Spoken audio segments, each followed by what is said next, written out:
নমস্কার শ্রোতা বন্ধুরা, মাঝরাতের গল্প চ্যানেলে আপনাদের সকলকে স্বাগত। মাঝরাতের গল্প চ্যানেলের আমাদের আজকের গল্প লেখিকা অঙ্কিতা ঘোষের কলমে ভুবন ওস্তাদ ও ডাইনির আগমন।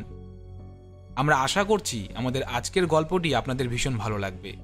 আমাদের আজকের গল্পটি আপনাদের কেমন লাগছে তা অবশ্যই কমেন্ট বক্সে কমেন্ট করে জানাবেন। আমাদের গল্পটি যদি আপনাদের ভালো লাগে তাহলে লাইক করবেন এবং আমাদের চ্যানেলটিকে সাবস্ক্রাইব করে পাশে থাকা বেল আইকনটি অবশ্যই অন করে দেবেন আমাদের চ্যানেলের সমস্ত গল্পের আপডেট সবার আগে পাওয়ার জন্য। তাহলে বন্ধুরা, আর বেশি দেরি না করে চলুন শুরু করি আমাদের আজকের গল্প লেখিকা অঙ্কিতা ঘোষের কলমে ভুবন ওস্তাদ ও ডাইনির আগমন।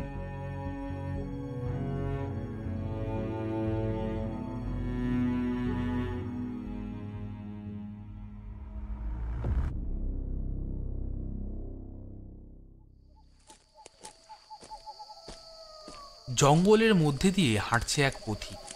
বুনো ঝোপঝাড় পায়ে পিষে এগিয়ে যাচ্ছে সে। শীতের রাতে সে সামান্য একটা উত্তরীয় ও ধুতিতে নিজেকে আবৃত করে রেখেছে।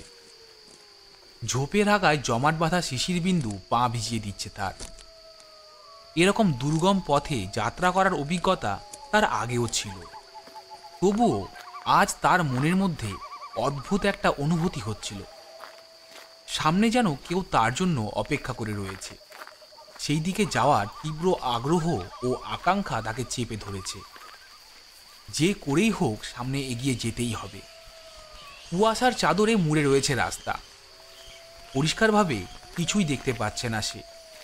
এমন সময় তার কানে ভেসে আসে খুব একটা মিষ্টি স্বর। কেউ আছেন? আমায় বাঁচান, আমি যে তলিয়ে যাচ্ছি। কেউ আছেন? আমায় উদ্ধার করুন। কণ্ঠস্বরটি কোনো নারীর। মেঘমুক্ত স্বচ্ছ আকাশে দেখা যাচ্ছে এক ফালি চাঁদ। মেয়েটির সেই ডাক যেদিক থেকে আসছে পথিক সেই দিকেই এগিয়ে চলেছে। কিছুক্ষণ পর তার সামনে পড়ল একটা পাঁকের রাস্তা। পথিক নিজের ধুতি আরেকটু গুটিয়ে নিয়ে সেই পথে সবে পা দিতে যাচ্ছে, এমন সময় আবার সেই মেয়েটি বলে উঠল, আসবেন না এদিকে, না হলে আমার মতো আপনিও ডুবে যাবেন। এটা ডুবো পাক, আমিও খেয়াল না করেই এখানে পড়ে গেছি, বাঁচান আমায়। পথিক সামনে খেয়াল করে দেখল একটি মেয়ে সত্যি পাঁকের মধ্যে পড়ে রীতিমতো হাবুডুবু খাচ্ছে। পথিক ছুটে গিয়ে একটি বড় গাছের ডাল খুঁজে এনে মেয়েটার দিকে সেটা এগিয়ে দিয়ে পথিক বলল, এই ডালটা ধরে উপরে উঠে আসুন, চিন্তা করবেন না, আমি শক্ত করে ধরে রয়েছি, নিশ্চিন্তে উঠে আসুন। মেয়েটি তাই করল। অন্ধকারে কুয়াশার মধ্যে মেয়েটির মুখ দেখা সম্ভব হলো না পথিকের পক্ষে। শুধু দেখতে পেল মেয়েটি কাদা মেখে সম্পূর্ণ ভূত হয়ে দাঁড়িয়ে রয়েছে।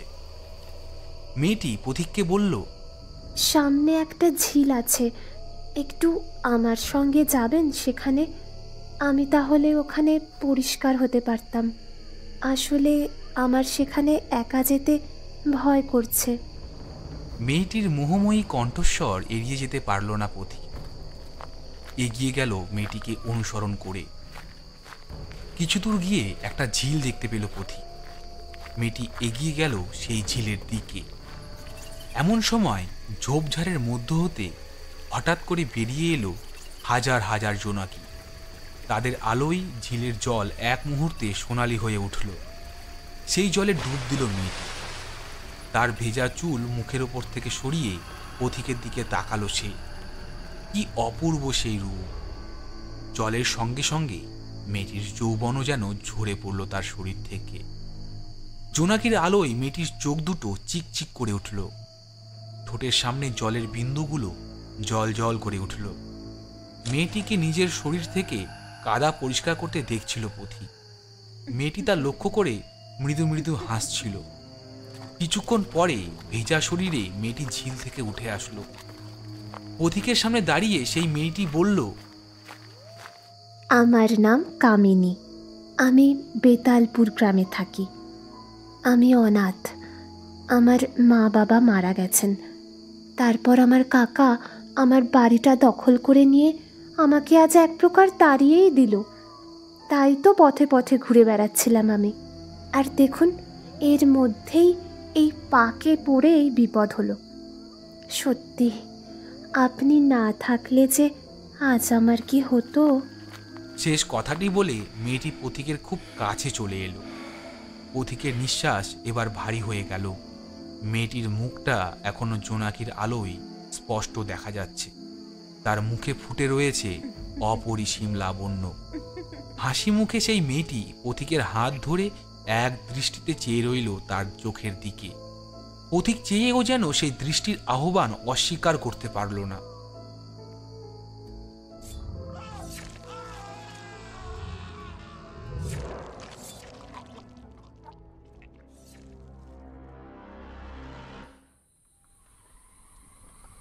ভুবন ওস্তাদের বাড়ি পৌঁছতে পৌঁছতে বিকেল হয়ে গেল। একে ঠান্ডার জায়গা, তার উপর শীতও পড়েছে জমিয়ে। এই সময় কোনো পাগল ছাড়া কেউই পাহাড়ে আসতে চায় না, কিন্তু আমি এক প্রকার বাধ্য হয়েই এখানে এসেছি। প্রথম গল্প প্রকাশের সঙ্গে সঙ্গেই প্রকাশকের ভীষণ চাপ এসে পড়েছে আমার মাথায়। ভুবন ওস্তাদের প্রথম কাণ্ড পাঠকদের খুব পছন্দ হয়েছে, তাই প্রকাশক আমার কাছে দ্বিতীয় কাণ্ডের জন্য আবদার করেছে। আমি ফোনে সেই বিষয়ে ওস্তাদের সঙ্গে কথা বলতেই তিনি বলে উঠলেন, ওরে বাবা, আমায় নিয়ে কাহিনী বলো কি? তা আমি আর এমন কে হে? এ দুনিয়ায় এরকম কত লোক আছেন যাদের কর্মক্ষমতা আমার থেকেও ঢের বেশি। যদিও আমায় নিয়ে গল্প লিখলে আমার আপত্তি নেই, এরকম মুখরোচক ঘটনাও আমার কাছে আছে অনেক। তবে এই ঘটনাগুলো পড়ে যদি কেউ আমার বাড়িতে এসে উপদ্রব শুরু করে, তখন কিন্তু আমি মহা বিপদে পড়ে যাব। এবার এটা শুনে তুমি ভাবতে পারো তোমার এই ভুবন ওস্তাদ খুব বাজে লোক, তাই না? লোককে সাহায্য করতে চাইছে না, কিন্তু আসল ব্যাপার সেটা নয় গো। আসল ব্যাপারটা হলো আমার এখন বয়স হয়েছে, আগের মতো সত্য মিথ্যা যাচাই করার মতো শারীরিক ক্ষমতা আমার নেই। আগে যুবক ছিলাম, ঘুরে বেরিয়েছি, সত্য যাচাই করেছি, অনেক বিচার করে প্রয়োজনে সাহায্যও করেছি, কিন্তু এখন আর সেই শক্তি কোথায়? এবার তোমার গল্প পড়ে আমার কথা জেনে যদি সবাই আমার বাড়ি অব্দি চলে আসে, তাহলে আমি বাঁচবো কি করে বলো তো? আমি হাসতে হাসতে বললাম, আপনি কি আমায় বোকা ভাবলেন নাকি? চিন্তা করবেন না ওস্তাদ, আপনার বাড়ির ঠিকানা তো আমি আমার গল্পে রিভিল করিনি, সুতরাং আপনার সেই দিকে কোনো চিন্তা নেই। বেশ বেশ বেশ, তাহলে আর চিন্তা কিসের, চলে এসো। ভুবন ওস্তাদের বাড়িতে ঢুকতেই হরি একগাল হাসি মাখানো মুখের সঙ্গে আপ্যায়ন করে আমায় বসার ঘরে নিয়ে গেল। ততক্ষণে ঠান্ডায় আমার হাত পা জমে বরফ হয়ে গেছে। আমার ভয়ানক কাঁপুনি দেখে হরি বলল, তা বাবু, একটু কফি করে এনে দিব নাকি? হরিকে উত্তর দেওয়ার আগেই দরজার সামনে থেকে ভেসে এলো ওস্তাদের গুরুগম্ভীর অথচ কৌতুক মেশানো স্বর। না হরি, আমাদের জন্য 2 কাপ চা এনে দিলেই কাফি হবে। হরি চলে গেল। আমি উঠে দাঁড়িয়ে ওস্তাদকে প্রণাম করলাম। কিছুক্ষণ পর হরি চা নিয়ে এসে আমাদের সামনে রাখল। সাধারণ কিছু কথাবার্তার পর ভুবন ওস্তাদ নিজে থেকেই বলে উঠলেন, তা সুবীর বাবু, কি ধরনের ভৌতিক ঘটনা শুনবে বলো? মায়ের কৃপায় অনেক রকম অপশক্তির সম্মুখীন আমায় হতে হয়েছে। অপশক্তি বলতে যেমন ধরো দানব, পিশাচ পিশাচিনী, ভূত প্রেত, ব্রহ্মদৈত্যী, শাকচুন্নি, বাঘ, পেতনি, ডাইনি ইত্যাদি। এই ডাইনি বিষয়টা কি বলুন তো? এই বিষয় নিয়ে অনেক গল্প শুনেছি, কিন্তু স্পষ্ট কোনো ধারণা নেই আমার। ছোট থেকে শুনে আসছি ডাইনি নাকি বীভৎস হয়, তারা কালো জাদু করে, লোকজনের আড়ালে নোংরা জায়গায় কুটির বানিয়ে থাকে ইত্যাদি ইত্যাদি। ভুবন ওস্তাদ হেসে একটা চুরুট ধরিয়ে নিয়ে এক মুখ ধোয়া ছেড়ে বললেন, তুমি খুব একটা ভুল বলনি সুবীর, তবে ডাইনিরা খুব সহজেই নিজেদের রূপ পরিবর্তন করতে পারে। আমি বললাম, আপনি দেখেছেন নিজের চোখে? হ্যাঁ, তা দেখেছি। ওই দিনগুলো মনে পড়লে আজও ভয়ে হাত পা ঠান্ডা হয়ে আসে আমার। আপনারও ভয় করে তাহলেই, হ্যাঁ? ভুবন ওস্তাদও আমার মতোই হেসে বললেন, ভয় সবারই করে, তবে হ্যাঁ, আমি ভয় পেয়ে পালিয়ে যাই না, কিন্তু বরং লড়াই করে যাই। তোমরা বিপদ সামনে দেখার আগে বলো যা হবে দেখা যাবে, আর আমি বিপদ সামনে আজ করলেই বলি যা হবে দেখে নেব। দুটো কথার মধ্যে বিস্তর ফারাক আছে। তাহলে ওস্তাদ এই গল্পটাই শোনান না, আগ্রহী হয়ে বললাম আমি। আরে বসো বসো, এই তো এলে, আগে পরিষ্কার হও, ডিনারটা সেরে নাও, তারপর আজ রাত জেগে গল্প শুনো। রাত জেগে শুনতে বলছি বলে আবার রাগ করো না কিন্তু। আসলে ঘটনা বা গল্প যাই বলো, সব কিছুর জন্যই আগে তৈরি করতে হয় একটা উপযুক্ত পরিবেশ, তবেই তো শুনতে ভালো লাগে, কি বলো? বসার ঘরের পেন্ডুলাম জানান দিল যে এখন রাত 12টা বাজে। শীতের রাতে ঠান্ডা হাওয়ার প্রকোপ ঘরের দরজা জানালা বন্ধ থাকা সত্ত্বেও বেশ টের পাচ্ছিলাম। ঘরের কাঁচের জানালা কুয়াশা মেখে একেবারে ঘোলাটে হয়ে গেছে। ফায়ার প্লেসে সবে সবে আগুনটা ধরেছে, তাই ঘরটা এখনো গরম হয়নি। ওটার সামনে একটা সোফায় বসলেন ভুবন ওস্তাদ। আমিও একটা চেয়ার টেনে ওনার সামনে বসলাম। কিছুক্ষণ সব চুপচাপ, নিস্তব্ধতা ভাঙলেন ওস্তাদ নিজেই। বাংলায় ডাইনি বা হিন্দিতে যাকে ডায়েন এবং ইংলিশে যাকে উইচ বলে, সেই বিষয়ে নানা মুনির নানা মত রয়েছে। আমি যতটুকু জেনেছি বা দেখেছি ততটুকুই প্রথমে বলি। ডাইনিদের উদ্ভব হয় পাতালে। তাদের ধ্বংস করা সহজ নয়। সাধারণ ভূত পেতনির চেয়ে এরা সম্পূর্ণ আলাদা হয়। তন্ত্রবিদ্যা ও কালো জাদুবিদ্যায় থাকে এদের প্রবল জ্ঞান। এরা নিজেদের ইচ্ছা মতো রূপ ধারণ করতে পারে। জীবনে এরকম ডাইনির সম্মুখীন আমায় হতে হয়েছে 2 বার। 2 বার? অবাক হয়ে প্রশ্ন করলাম আমি। আরে তুমি তো দেখছি এটা শুনেই অবাক হচ্ছ সুবীর, তাহলে এটা শুনলে কি করবে? যে জীবনে এই এক ডাইনির সঙ্গেই আমায় 2 বার মোকাবিলা করতে হয়েছে। আমি চোখ বড় বড় করে তাকিয়ে রইলাম ওস্তাদের দিকে। তিনি আবার একটা চুরুট ধরিয়ে শুরু করলেন নিজের কাহিনী।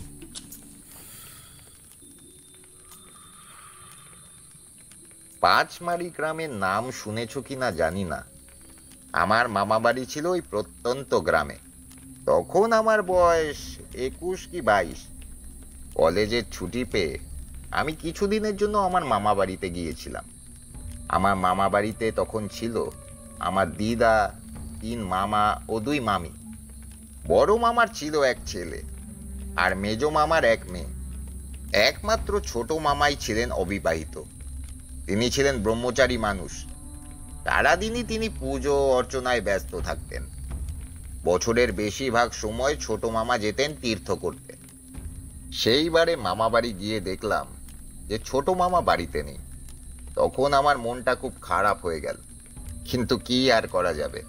ছুটি কাটাতে এসে মন খারাপ করার কোনো মানেই হয় না। তাই ওসব ঝেড়ে ফেলে বেশ কিছুদিন সেখানে ঘুরে ঘুরে বেড়ালাম। বড় মামার ছেলেও তখন বাড়িতে ছিল না, সে পড়তে গিয়েছিল শহরে। আর মেজো মামার মেয়ে তখন নিজের মামার বাড়ি গিয়েছে।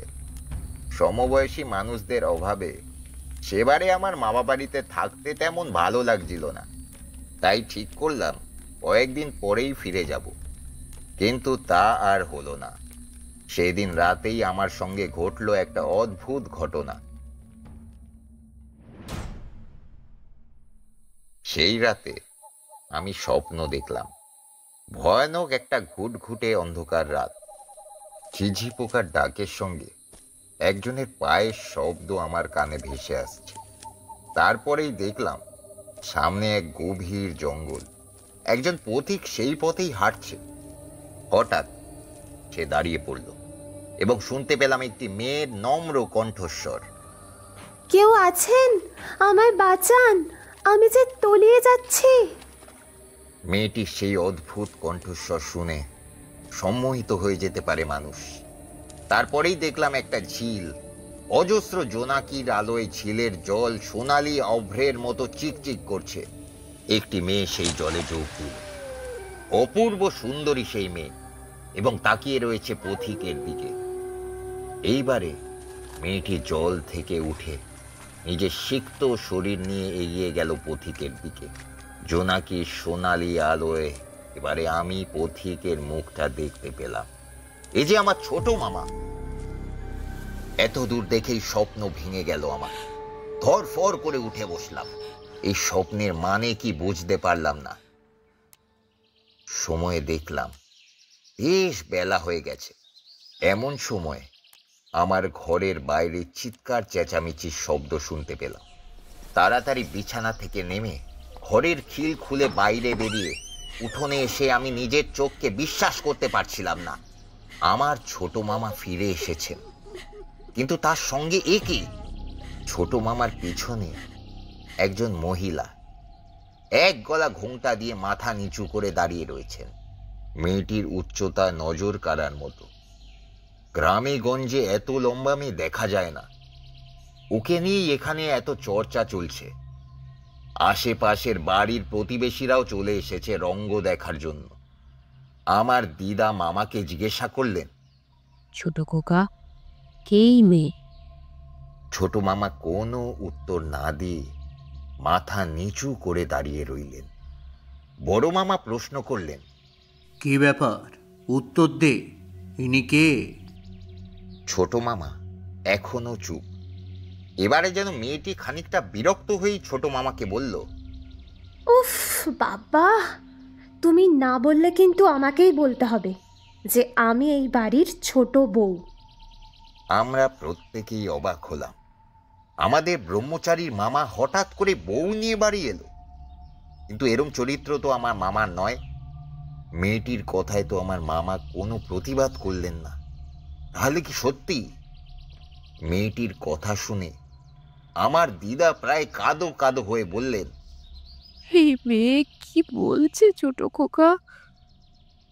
ছোট মামা কিন্তু মাথা নিচু করেই উত্তর দিলেন, ও যা বলছে ঠিকই বলছে মা, ও আমার স্ত্রী। আমার বড় মামি হাসতে হাসতে বলে উঠলেন, যাক বাবা, আমাদের ছোট দেওরের মতি ফিরেছে তাহলে। বাড়িতে সবাইকে জানালেই তো পারতে ঠাকুরপো। আমরা তো নিজেরাই তোমাদের বিয়েটা দিতে পারতাম। আর মেয়ের বাড়ির লোকই বা কেমন? এরকম ভাবে মেয়ের বিয়ে দিয়ে দিল, ছেলের বাড়িতে জানানোর প্রয়োজন মনে করলো না।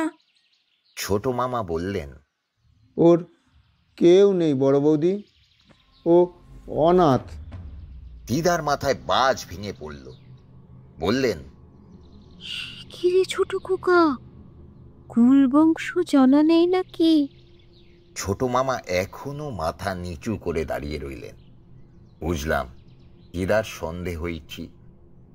এই মেয়েটির বংশ সম্পর্কে মামা কিছুই জানেন না। মেজ মামা এখনো অবধি কোনো কথা বলেননি। এইবার তিনি বললেন, তা বিয়েটা কি শাস্ত্র মতেই হয়েছে? ছোট মামার মুখটা ভীষণ ফ্যাকাশে হয়ে উঠল। এবারেও সেই মেয়েটি বলে উঠল, বিয়ে শাস্ত্র মতেই হয়েছে মেজদা। সবাই দীর্ঘশ্বাস ফেলল। কিন্তু আমার মনে তখন অন্য একটা প্রশ্ন দেখা দিল।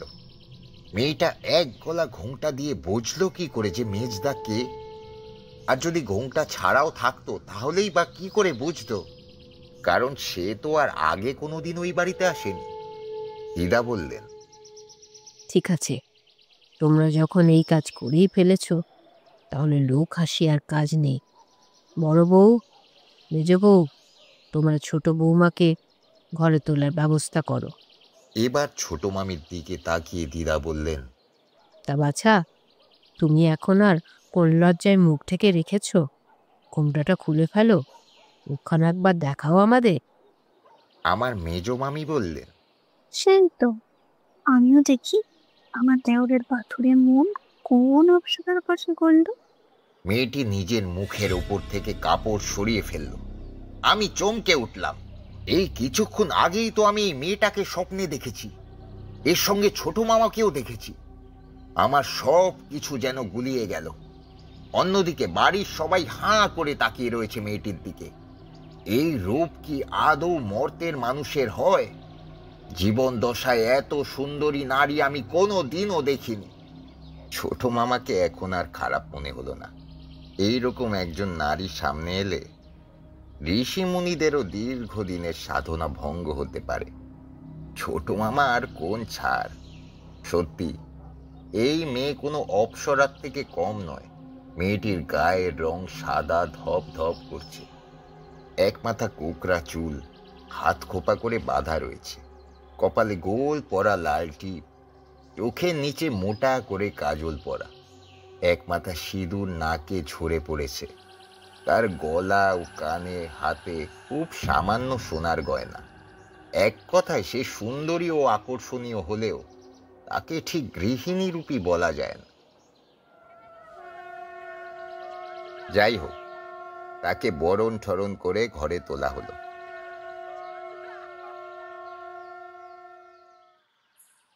ছোট মামার ঘরে মামিকে নিয়ে যাওয়ার সময় তার হাতটা আমার হাতে সামান্য ছুঁয়ে যেতেই আমার হাতটা জ্বালা করে উঠল। আমি সঙ্গে সঙ্গে ওর দিকে চাইলাম। দেখলাম মেয়েটাও আমার দিকে তীক্ষ্ণ নজরে একবার তাকিয়ে আবার বড় মামির সঙ্গে ঘরে চলে গেল। ছোট মামা তখনও বোকার মতো উঠোনে দাঁড়িয়ে রয়েছেন। বাড়ির কেউই আর ওনার সঙ্গে কোনো কথা বলছে না। আমি ওনার দিকে এগিয়ে একটা প্রণাম করতেই ওনার চমক ভাঙল। আমায় আশীর্বাদ করে বললেন, ভাগ্নে, তুই এখানে এসেছিস? আমি তো তোকে এতক্ষণ খেয়ালই করিনি। মামাকে অন্যমনস্ক দেখে আমি জিজ্ঞাসা করলাম, কি হয়েছে মামা? তুমি ঠিক আছো তো? মামা যেন করুণ সুরে বলে উঠলেন, জানি না রে, কি যে হচ্ছে। ভাগ্নে, আমার সঙ্গে একটু বাইরে যাবি রে, বাড়িতে যেন দম আটকে আসছে। আমি ছোট মামাকে নিয়ে বাড়ির বাইরে গেলাম। সামনেই ভোলার চায়ের দোকান। সেখানে গিয়ে দুভার চা নিয়ে একটা বেঞ্চে বসলাম দুজনে। মামা কিন্তু তখনও অন্যমনস্ক। আমার ছোট মামা বরাবরই বেশি কথা বলে। আজ এমন কি হলো যার ফলে মামাকে এত চুপচাপ লাগছে? আমি জিজ্ঞাসা করলাম, কি হয়েছে গো মামা? মামা বললেন, কিছুই বুঝতে পারছি না রে, এই বিয়েটা। আমি বললাম, কি হয়েছে বলো তো মামা? বিয়েটা তোমার সঙ্গে জোর করে দেওয়া হয়েছে নাকি? ভাগ্নে, একটা কথা বলবো তোকে, তুই বিশ্বাস করবি? কেন করব না মামা, বলোই না। ভাগ্নে, আমার কিছুতেই কোনো কিছু মনে পড়ছে না রে। এই বিয়েটা কখন করেছি, কীভাবেই বা করেছি। আজ সকালে জঙ্গলের মধ্যে ঘুম ভাঙতে এই মেয়েটি বলল রাত্রিবেলা আমি নাকি ওকে বিয়ে করেছি। কিন্তু আমার যতদূর মনে পড়ছে, মেয়েটিকে রাত্রিবেলায় আমি ডুবন্ত পাক থেকে উদ্ধার করেছিলাম। আর তারপর মেয়েটি একটি ঝিলে স্নান সেরে আমার কাছে আসলো। কিন্তু তারপর যে কি করলাম সেটা কিছুতেই মনে করতে পারছি না রে। ডুবন্ত পাক? তুমি আমায় ব্যাপারটা খুলে বলবে একটু? ছোট মামা যে ঘটনার বর্ণনা দিল সেটা গুছিয়ে বললে ঠিক এই রকম দাঁড়ায়।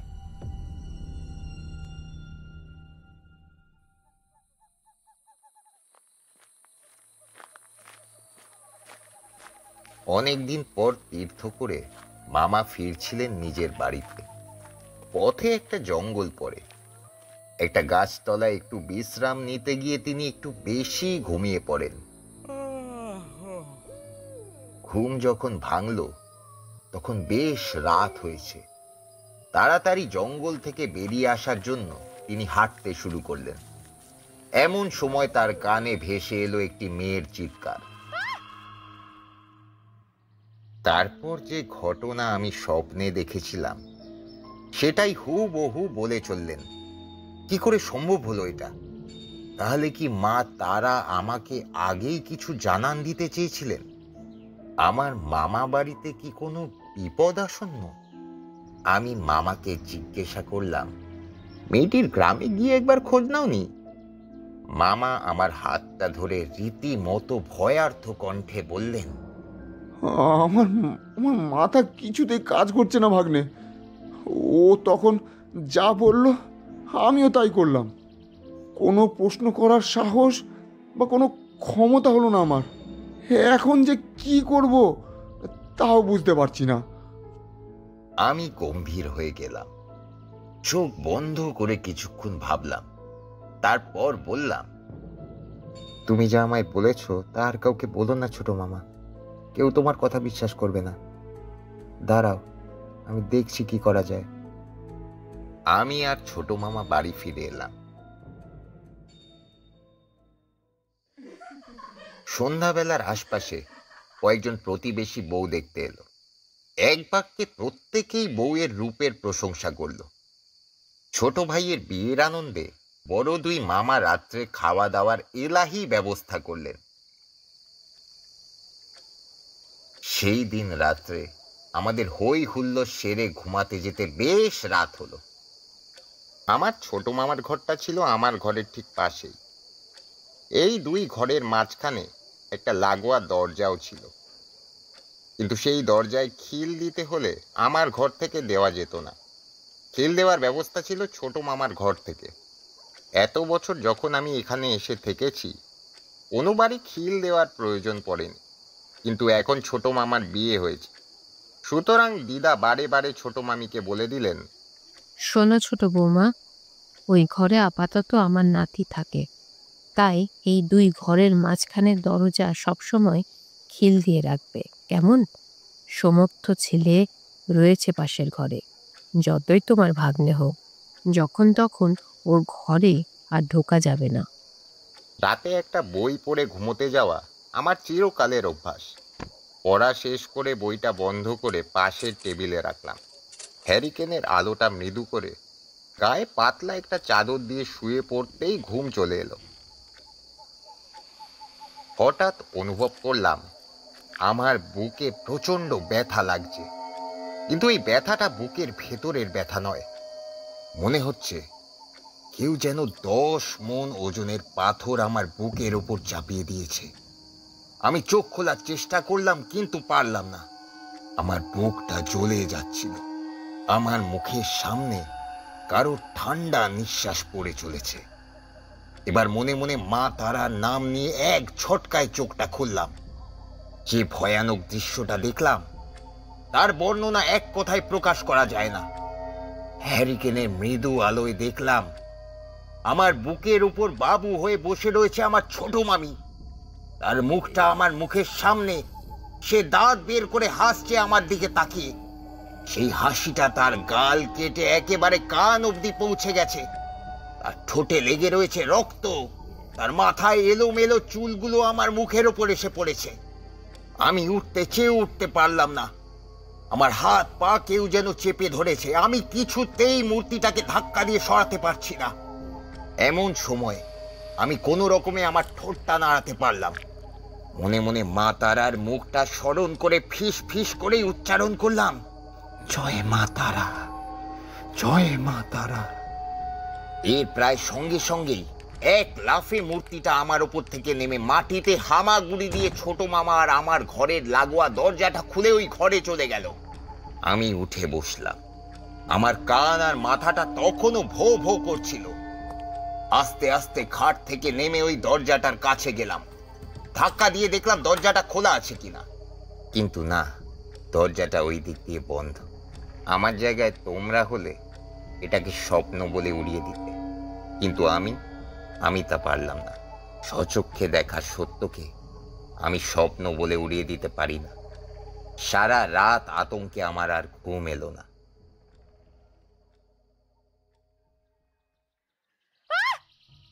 পরের দিন সকালে আবার আমি একটা চিৎকার শুনতে পেলাম। আমার দিদা চিৎকার করছিলেন। আমি তাড়াতাড়ি ঘর থেকে বেরোতেই দিদাকে দেখলাম।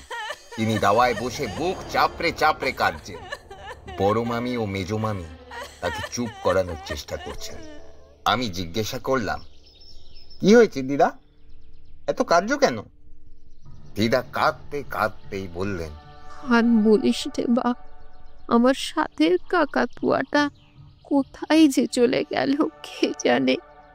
কে যে ওর খাঁচার দরজা খুলে দিয়েছিল রাতের বেলা। ঘুমানোর আগে আমি নিজে ওকে দেখে ঘুমিয়েছি। আমার সাথের কাকাতুয়া তোর দাদু আমায় মরার আগে কিনে দিয়েছিল রে। কে যে আমার এমন সর্বনাশ করলো কে জানে। আমি বললাম, দিদা তুমি রাত্রে দরজা বন্ধ করে ঘুমাও না? দিদা বললেন, নিজের বাড়িতে আর কি দরজা বন্ধ করে ঘুমোবো বাপ? এ কাণ্ড তো এর আগে কোনোদিনও হয়নি। কাকাতুয়া উধাও ব্যাপারটা এখানেই মিটল বটে, তবে আমার মনে একটা সন্দেহ বাসা বাঁধল। গতকাল রাতের ঘটনাটা যদি আমার স্বপ্ন না হয়ে সত্যি হয়, তাহলে ছোট মামির মুখে লাগা রক্তটা কি সেই কাকাতুয়ার ছিল? বেশ কিছুদিন ধরে ছোট মামির ওপর নজর রাখছিলাম। এই মহিলাকে আমার একেবারেই স্বাভাবিক বলে মনে হতো না। ক্ষণে ক্ষণে ও এক দৃষ্টে আমার দিকে তাকিয়ে থাকতো। আমি লক্ষ্য করতাম, আমার সামনে এলেই রাগে ওর চোখ জল জল করত। বুঝতে পারতাম না যে আমি ওর কোন পাকা ধানে মই দিয়েছি। কিন্তু এই বাড়িতে আমি ছাড়া আস্তে আস্তে সবাই ছোট মামিকে ভীষণ পছন্দ করে ফেলল। কাজে কর্মে ছোট মামি ছিলেন ভীষণ পটু। রান্না করা থেকে উঠান নিকানো সব কাজই মামি একা হাতে করে ফেলত। এই জন্যেই হয়তো খুব তাড়াতাড়ি আমাদের বাড়ির সকলেই ওকে মন থেকে মেনে নিয়েছিল। কিন্তু আমার সন্দেহ কিছুতেই মন থেকে যাচ্ছিল না। অন্যদিকে ছোট মামার শরীরও দিন দিন খারাপ হয়ে যাচ্ছিল। ভেতর থেকে মানুষ শুকিয়ে গেলে যেমন দেখতে হয়, ছোট মামারও হয়েছিল সেই দশা। এর মধ্যে আমি আরো একটা ব্যাপার লক্ষ্য করলাম। ছোট মামি কোনো দিন ঠাকুর ঘরে ঢুকতো না। ব্যাপারটা বেশ সন্দেহজনক, যদিও এটা আমি ছাড়া আর কেউই খুব একটা পাত্তা দিত না। এর মধ্যে আরো একটা ঘটনার কথা বলি, যার পর আমার দৃঢ় বিশ্বাস হলো যে ছোট মামি আর যাই হোক সাধারণ মানুষ কখনোই না।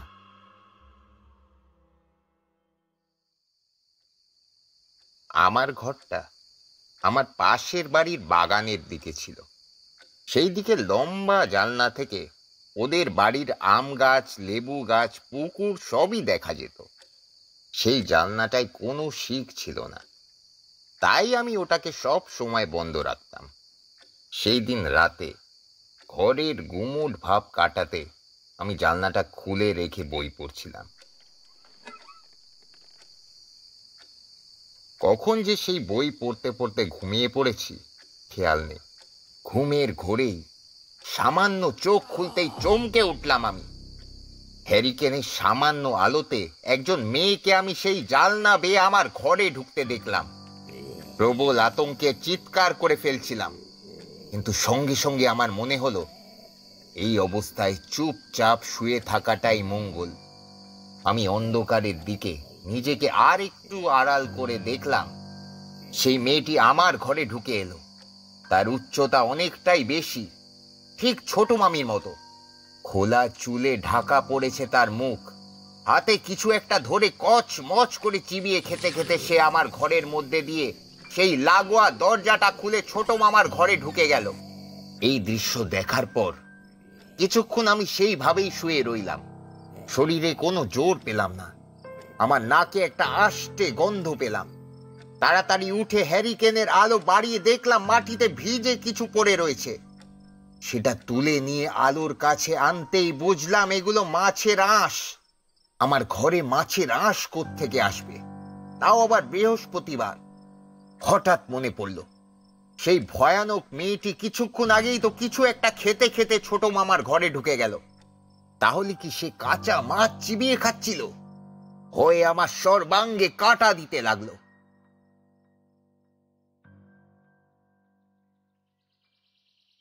পরের দিন সকালে এই ব্যাপারটা পরিষ্কার হয়ে গেল।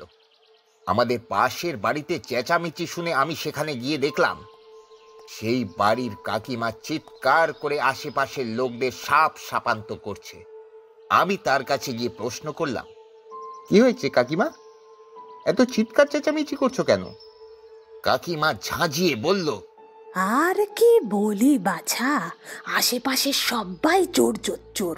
সবে আমার ছেলে মাছ চাষ শুরু করবে বলে পুকুর কেটে কটা মাছ ফেলেছিল, আর সেই সব মাছ রাতারাতি উধাও হয়ে গেল। দেখো গিয়ে, রাতের অন্ধকারে নিশ্চয়ই কেউ মাছগুলো চুরি করে নিয়ে গেছে গিয়ে। আমার গত রাতের ঘটনাটা মনে পড়ল। আমি নিজে তো তাকে কাঁচা মাছ চিবিয়ে খেতে দেখেছি। অন্ধকারে তার মুখ দেখতে পাইনি বটে, কিন্তু সে যে স্বয়ং আমার ছোট মামি তা আর বলতে হবে না। সেই প্রথম দিন থেকে ওর ওপর আমার সন্দেহ হচ্ছে, কিন্তু বিনা প্রমাণে আমার কথায় কেউ বিশ্বাস করবে না। আমায় প্রমাণ করতে হবে যে ও কোনো মানুষ নয়।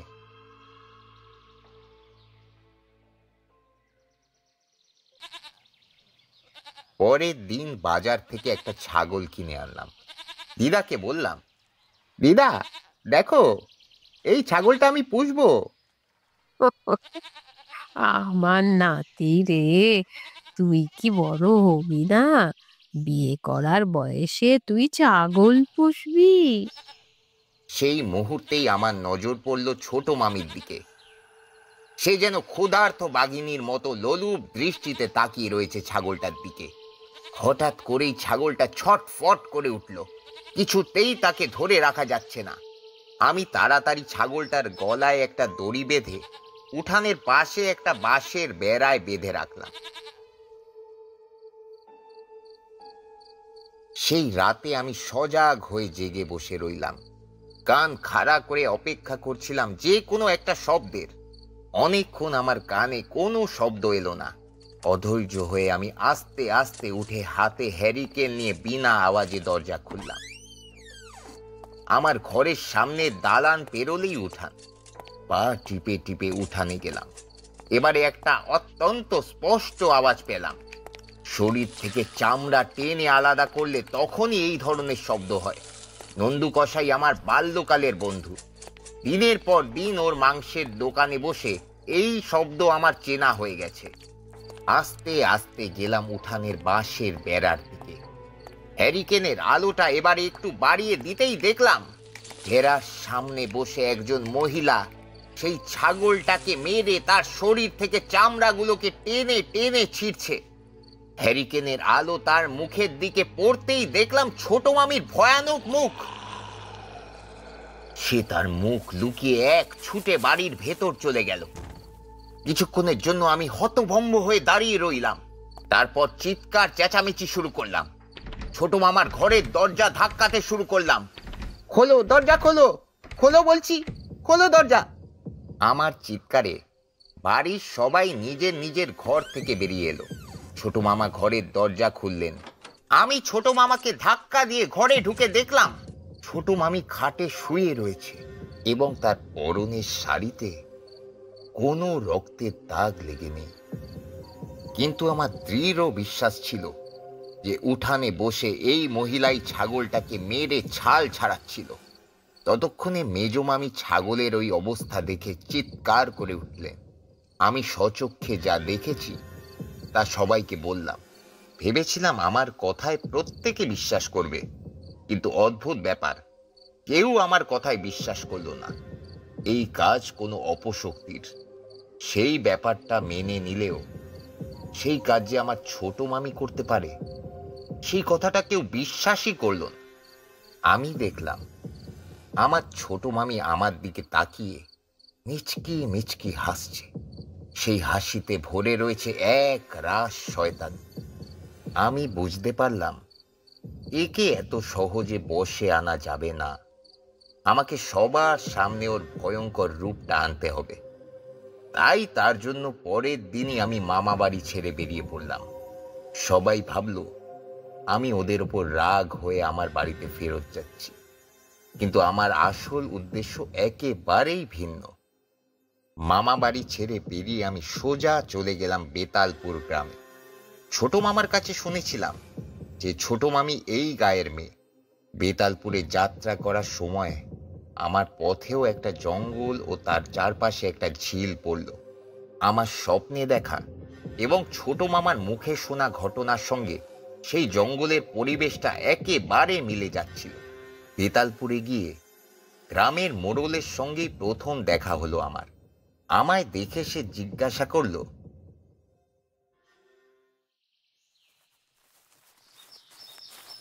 আপনি কোন গ্রামের লোক? এখানে কি করতে এসেছেন? আমি বললাম, নমস্কার, আমার নাম ভুবনমোহন সমাদ্দার। আমি পাঁচমারি গ্রাম থেকে এসেছি। একটা বিষয় আমাকে সাহায্য করতে পারবেন? আপনি সাহায্যের জন্য বুঝি গ্রামে গ্রামে ঘুরে বেড়ান? আমি নম্র সুরে হেসে বললাম, না মোড়ল মশাই, তা নয়, কিন্তু যদি এই বিপদটাই গ্রামের সঙ্গেই জড়িয়ে থাকে, তাহলে তো সাহায্য চাওয়ার জন্য এই গ্রামেই আসতে হবে আমাকে। বিপদ? কিরকম বিপদ? কামিনী নামের কোনো মেয়েকে আপনি চেনেন? এই গ্রামেই থাকতো মেয়েটি। এই নামটা শুনে মোড়ল মশাই সহ গ্রামবাসীরাও চমকে উঠল। মোড়ল মশাই বলল, কি নাম বললে তুমি? কামিনী? মোড়লের গলায় ভয়ের সুর। সে বলল, কেমন দেখতে তাকে? আমি বললাম, ভীষণ সুন্দর দেখতে, লম্বা ফর্সা, 21-22 বছরের যুবতী মেয়ে। দেখো, আমরা যে কামিনীকে চিনি সে কম করে 90 বছরের বৃদ্ধা। আমাদের গ্রামের বাইরে ঝিলের ধারে যে জঙ্গলটা আছে, ও থাকে সেই জঙ্গলেরই একদম গভীরে। ওখানে আগে এই গ্রামের বাচ্চারা খেলতে যেত, বড়রা কাঠ কাটতে যেত। তারা প্রত্যেকেই দেখেছে যে সেই বুড়ি রাতের অন্ধকারে নিজের কুটিরে বসে কালা জাদু করছে। এমনকি অনেকে ওকে জঙ্গলের কাঠ ধরে খেতেও দেখেছে। এরপর থেকেই গ্রামের কেউ ওই দিকে আর ভুলেও পা মারায় না। বুঝতে পারছেন তাহলে কি ভয়ানক ডাইনিও? এই ডাইনি বুড়ির ছিল কলাকার কুচ্ছিদ্র। সেই রূপ দেখলে হৃৎপিণ্ড মুখে চলে আসে। পিঠে একটা কুঁজের ভারে মাটির দিকে ঝুঁকে চলত সে। তার হাতে থাকতো একটা কালো লাঠি, যেটাকে সে কোনোভাবেই হাতছাড়া করতো না। আমি বললাম, যদি সে সত্যিই ডাইনি হয়, তাহলে রূপবতী কন্যা সাজা তার পক্ষে খুব একটা বড় ব্যাপার নয়। আপনারা আমাকে অনেক সাহায্য করলেন, শেষে একটা সাহায্য করবেন? মোড়ল মশাই বলল, হ্যাঁ, বলুন না। আমায় ওই বুড়ির কুঠিরে একবার নিয়ে যেতে পারবেন? ওরা আমায় বুড়ির কুঠিরের সামনে নিয়ে গেল। আমি দেখলাম কুঠিরের দোর বন্ধ। সেই দরজায় কোনো তালা লাগানো নেই। সামান্য কালো রঙের একটা সুতো বাঁধা রয়েছে। সুতোটা হাতে ধরে দেখলাম এটা কোনো সাধারণ সুতো নয়, মন্ত্রপুত সুতো দিয়ে বাঁধা রয়েছে ডাইনির কুঠির। তালা ভেঙে যদিও বা কারোর ঘরে প্রবেশ করা যায়, কিন্তু এই সামান্য সুতো কেটে ঘরে প্রবেশ করতে গেলে যে কোনো সাধারণ মানুষকে প্রাণ হারাতে হবে। কিন্তু এইরকম সুতো খোলার উপায় ও মন্ত্র আমার জানা ছিল। আমার গুরু তা পূর্বেই আমায় শিখিয়ে রেখেছিলেন। এই ক্ষেত্রে একটা কথা আমি তোমায় বলি, বহু কাল আগে তিনি আমার প্রথম গুরু ছিলেন। তিনি বলেছিলেন, আমার ভিতরে একটা পূর্ণ জ্যোতি রয়েছে। আমার চিত্ত শুদ্ধ রাখলে অনেক অসম্ভবকে আমি সম্ভব করতে পারি। তাই আমার নিকটে যে কোনো রকম অশুভ শক্তি এলে আমার শরীর জ্বলে উঠত। মনে করো, যেদিন প্রথম আমি ছোট মামিকে দেখেছিলাম, সেদিন ওর হাতের ছোঁয়া লাগতেই আমার হাতটা জ্বালা করে উঠেছিল। তখন এর কারণ বুঝতে পারিনি, কিন্তু আজ পারছি। আমি তখন আমার গুরু মন্ত্র জপ করতে করতে বুনো গাছের শিকড় তুলে এনে সেটা আমার কেড়ে আঙুলে বেঁধে নিলাম। তারপর আস্তে আস্তে সেই সুতোর গিট খুলে বুড়ির কুটিরে প্রবেশ করলাম। ঘরের ভেতর ঢুকতেই আমার নাকে ভেসে এলো মরা পচা গন্ধ। নাকে রুমাল চাপা দিয়ে ঘরে ঢুকে দেখলাম ঘরের মেঝেতে বিভিন্ন জায়গায় পড়ে রয়েছে মানুষ কিংবা অন্য অন্য প্রাণীর হাড়গোড়। একদিকে বোঝাই করা রয়েছে বিভিন্ন প্রাণীর দেহের ছাল, চামড়া ও গলা পচা নাড়ি ভুঁড়ি। এছাড়াও মেঝেতে আরো কিছু আঁকিবুকি করা আছে, সম্ভবত সেটাও রক্ত দিয়ে আঁকা। ঘরের একদিকে একটা লোহার বড় ট্রাঙ্ক দেখতে পেলাম। এগিয়ে গেলাম সেটার দিকে। ট্রাঙ্কের ডালা খুলতেই সেখানে দেখতে পেলাম একটা বড় লাঠি। আমি জানতাম এই লাঠি কোনো সাধারণ লাঠি নয়।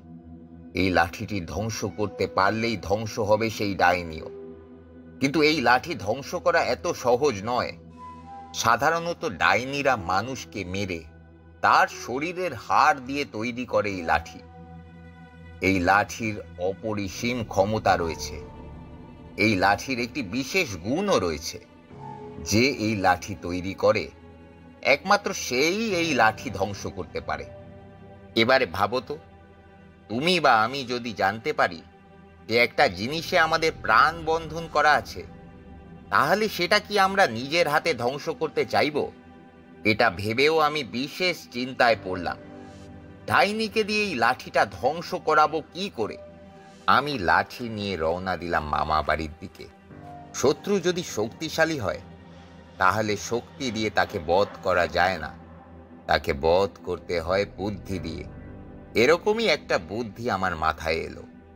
মামা বাড়ির কাছে গিয়ে আমি সামনের দরজা দিয়ে বাড়িতে প্রবেশ না করে পেছনের দরজা দিয়ে মামার বাড়িতে ঢুকে পড়লাম। দালানের এক কোনায় লাঠিটা আড়াল করে রাখলাম। তারপর চিৎকার করে সবাইকে উঠোনে ডাকলাম, কই সবাই গেলে কই? তাড়াতাড়ি বাইরে এসো সবাই। সবাই ভেবেছিলেন আমি আমার বাড়িতে ফিরে গিয়েছি, কিন্তু এই সময় সবাই আমাকে দেখে অবাক হয়ে গেলেন। কিরে বাপ, তুই রাগ করে চলে গেছিলি, আমাদের কত কষ্ট হয়েছে তুই জানিস? আমি হেসে বললাম, আমি রাগ করে চলে যাইনি দিদা, আমি তো গিয়েছিলাম বেতালপুর গ্রামে। বেতালপুরের নাম শুনে ডাইনির মুখটা কালো হয়ে গেল।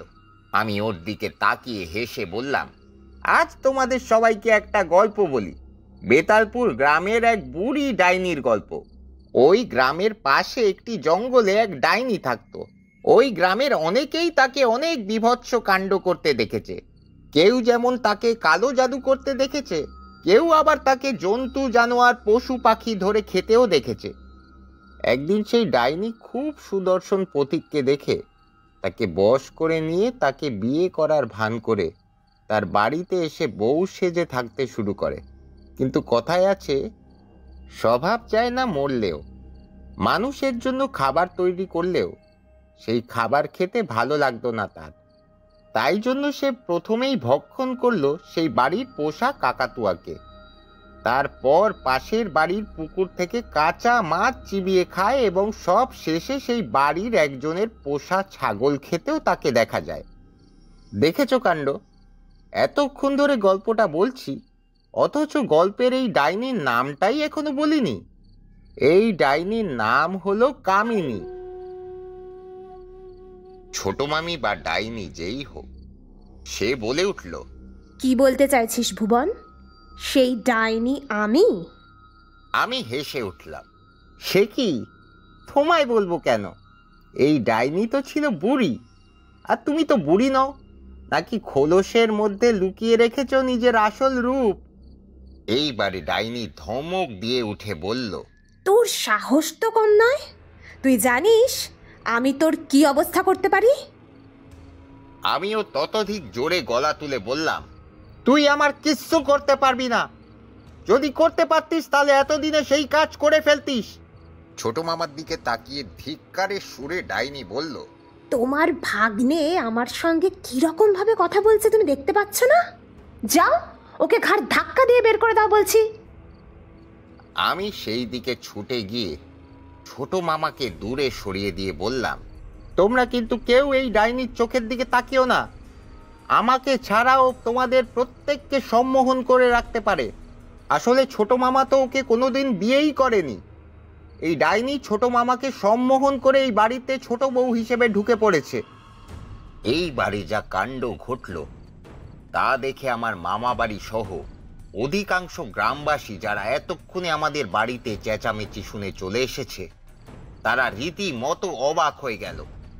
আমাদের চোখের সামনে আস্তে আস্তে ডাইনির সেই সুন্দর যুবতী রূপ পাল্টে যেতে দেখলাম।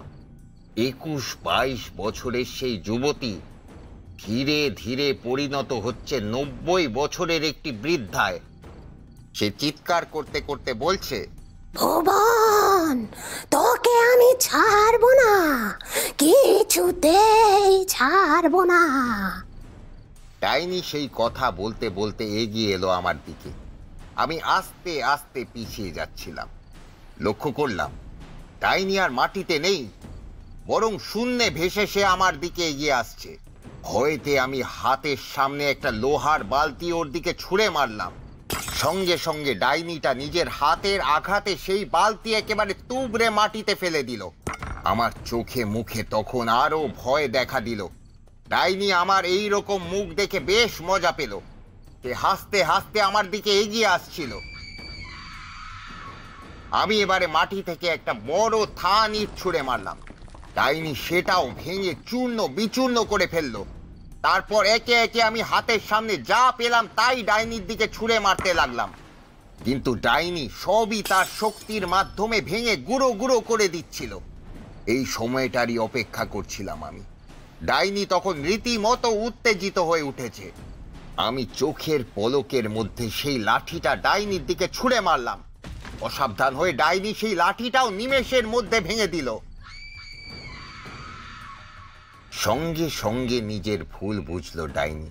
ওর হাসি মুখ বদলে গেল ভয়ানক এক পৈশাচিক মুখে। কেঁপে উঠল সারা বাড়ি সেই ডাইনির হুঙ্কারে। একটা কালো ধোঁয়া ডাইনির পা থেকে মাথা অবধি ঘিরে ধরল। ডাইনি আস্তে আস্তে সেই ধোঁয়ায় মিলিয়ে যাচ্ছিল। সেই ভয়ানক চিৎকার আমি আজও অবধি ভুলতে পারিনি। ডাইনি বলল, তোকে আমি ছাড়বো না ভুবন, শেষ করে দেব তোকে।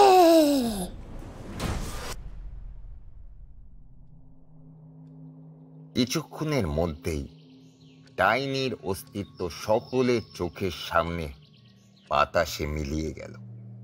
আমি ডাইনির লাঠির ধ্বংসাবশেষগুলো তুলে নিয়ে বাড়ি থেকে বেরিয়ে পড়লাম। এটা এমন একটা জায়গায় ফেলতে হবে যেখানে আর কেউ এর হদিশ পাবে না। আমাদের গ্রামের বাইরে কিছু দূরে এগোতেই আমার সামনে একটা ভাঙা চোরা শুকনো কুয়ো দেখতে পেলাম। আমি সেখানেই ওই লাঠির টুকরোগুলো ফেলার জন্য এগিয়ে গেলাম। হঠাৎ আমার মাথার ওপর দিয়ে দুটো কাক ডানা ঝাপটিয়ে উড়ে গেল।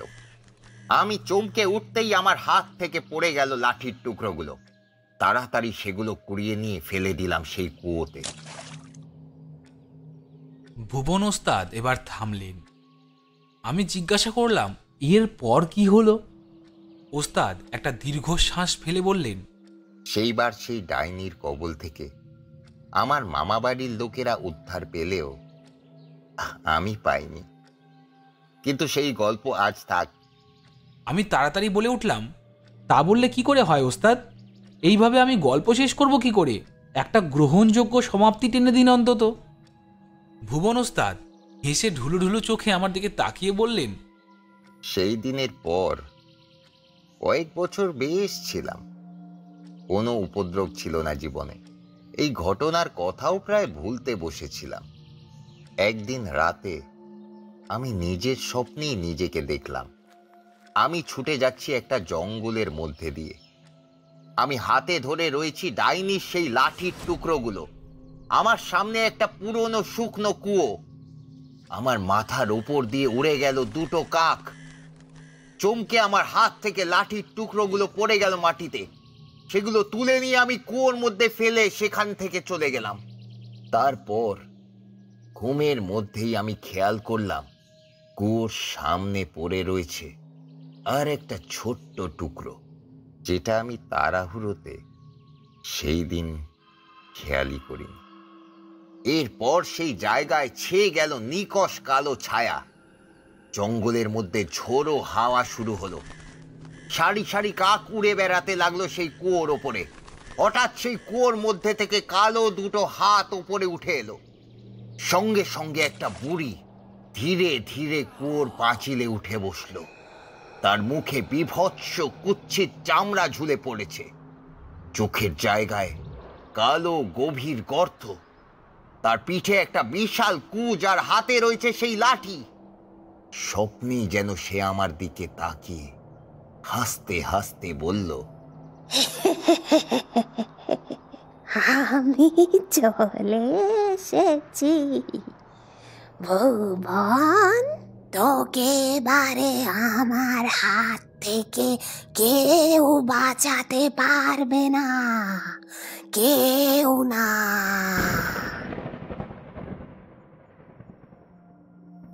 আপনারা এতক্ষণ শুনছিলেন ভুবন ওস্তাদ ও ডাইনির আগমন। আমরা আশা করছি আমাদের আজকের গল্প আপনাদের ভালো লেগেছে। আমাদের গল্প আপনাদের কেমন লাগলো তা অবশ্যই কমেন্ট বক্সে কমেন্ট করে জানাবেন। গল্পটি যদি আপনাদের ভালো লাগে তাহলে অবশ্যই লাইক করবেন এবং আমাদের চ্যানেলটিকে সাবস্ক্রাইব করে পাশে থাকা বেল আইকনটি অবশ্যই অন করে দেবেন আমাদের চ্যানেলের সমস্ত গল্পের আপডেট সবার আগে পাওয়ার জন্য।